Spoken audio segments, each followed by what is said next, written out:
Good morning to everyone. My name is Vela Krishna. So today I'm going to tell about Sydney Water CMS project. My team members are Satvik and Hariharan. We want to do it. This is the project snapshot. This project mainly tells about the failures of the project and the reason behind the failures. And we had unnecessary precautions to not getting the project failure. Sydney Water is the largest service water provider across Australia. It provides like drinking water and collection of waste vapors, many other things, many other major parts of the Australia.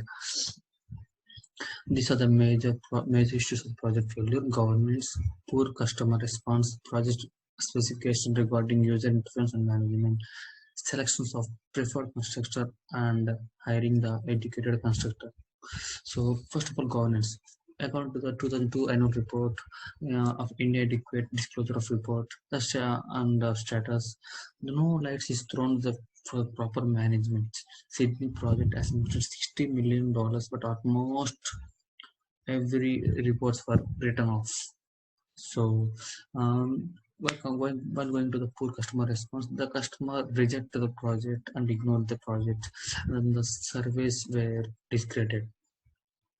Coming to the project specification and the user interface management, due to less quality infrastructure and management, this is the major become the this is the key failure of the project. Buying the quality less product infrastructures and the pipes. This is the leaking pipes were leaking. They're getting every time repairing. So this is the main failure of the project. The poor management, and we're not considering the loopholes where it is to be founded. Selection of preferred constructor and hiring the constructors, lack of efficiency, and lack of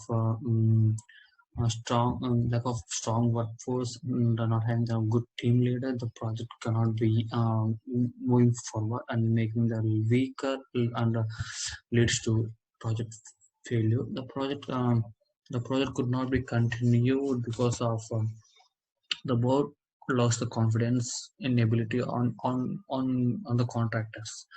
They lost more ability in the contractors, um, and the proper planning. There is no proper planning for the contractors where to be started, and what to be needed to the project. There's no sustainable management of what was done, and realistic timetable. The project completion was not feasible, which leads to sustainable management.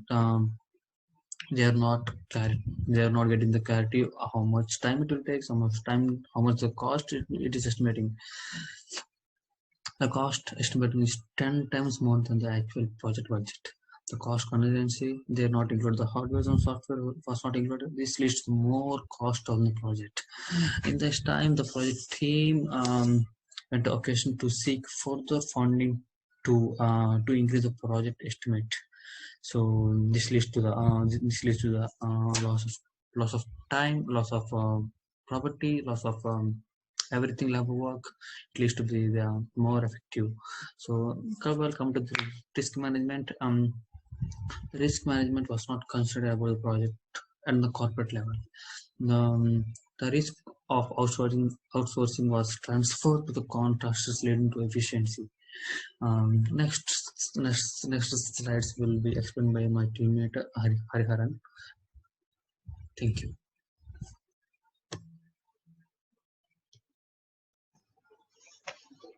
Hi, my name is Hari. I'm going to continue from here on.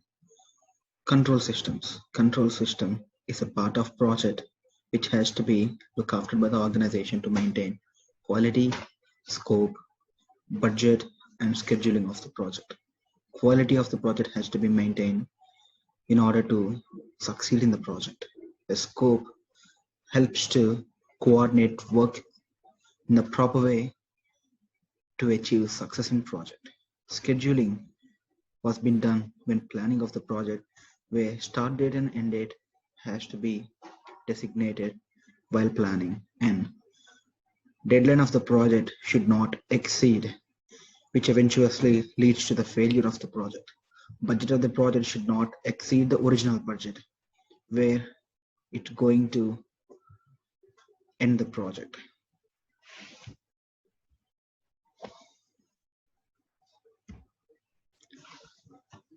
The project's main aim is to incorporate 12 international businesses together by using IT approach. The initial budget of this project was 38 million Australian dollars, but when the project has been scrapped out, the budget was raised to $60 million, which was nearly double the budget. And the inadequate disclosure status of customer details and billing of Sydney Water was another reason for the failure of the project. Next slide. Analysis of cost and schedule outrun. The primary reason for the outrun of schedule and cost were error in designing the blueprint of the project and failure in establishing the reliable contractual arrangements, and also comprehensive investigation. Moreover, in this project, they haven't used any budget management tools, so eventually it leads to the inaccurate estimation of the budget. The factors such as realistic scheduling, expertise in workforce, and accurate indicator of tracking were not being considered, and these are the main reasons for the failure of understanding the complexity of the project. And now we're going to see some other challenges faced in this project. The poor communication between the customer led to them to keep in track of the expectations, the complaints on the project, and the hardships. And also the project planners failed to make a risk management for this project. And involvement and responsibilities of internal service providers, as well as the specialized skill of the workforce were lacking in this project, which are also being considered as the challenges. And neglecting the post-execution phase of the project is also one of the challenge. From now on, my friend Satvik is going to continue the presentation. Thank you.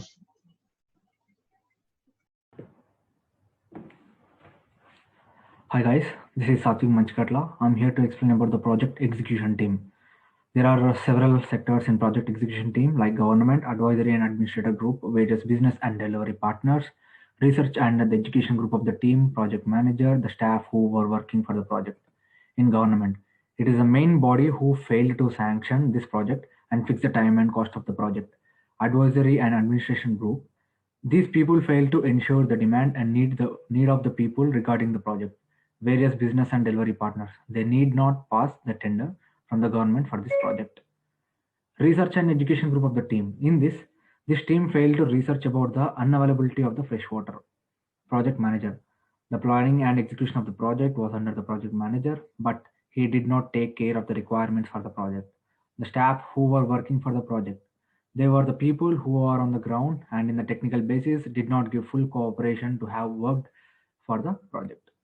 In relationship between time cost, overruns and stakeholder influence and needs, there are 4 points. There are the project timeline was not maintained because the government did not look after the project. Proper infrastructure and proper planning were absent because the project manager was unable to manage the project. Absence of efficiency and skill was found as the staff of the project were not skilled and properly trained.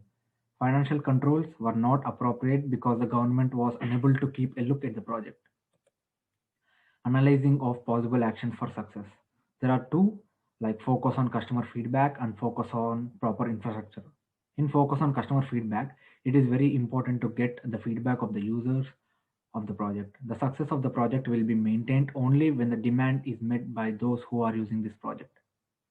Focus on proper infrastructure. Proper infrastructure is one of the key factors for the success of the project. The Sydney Water CMS project needs to take various steps to address the shortcomings of proper infrastructure. Analyzing of possible action for the success, there are three more. There are proper planning, hired a skilled team to complete action, focus on cost and time management. In proper planning, lack of proper planning to run the project. Engineers need to be hired for the project planning so that the proper way is to run again. Hire a skilled team to complete action. There is a need for skilled workers behind the success of the project. Skilled team have a role to play in guiding project failure to success in the right way. So it is highly recommended to hire a skilled team for the project. Focus on the cost and time management. The reason behind the failure of the project is also the lack of proper review of cost and time is very important in this case. The government must properly analyze the concept of the cost and time. Whereas I'm concluding this, the main reason for the failure of the Sydney Water CMS project is the spread of schedule cost and time. Also linked to the failure of the project is the lack of skilled workers, lack of planning, lack of infrastructure, etc. From the failed project analysis conducted, it is learned that proper management of the property facilities, quality time, cost is very important. So it is very important to solve the problem to run the project. These are the required references. Thank you.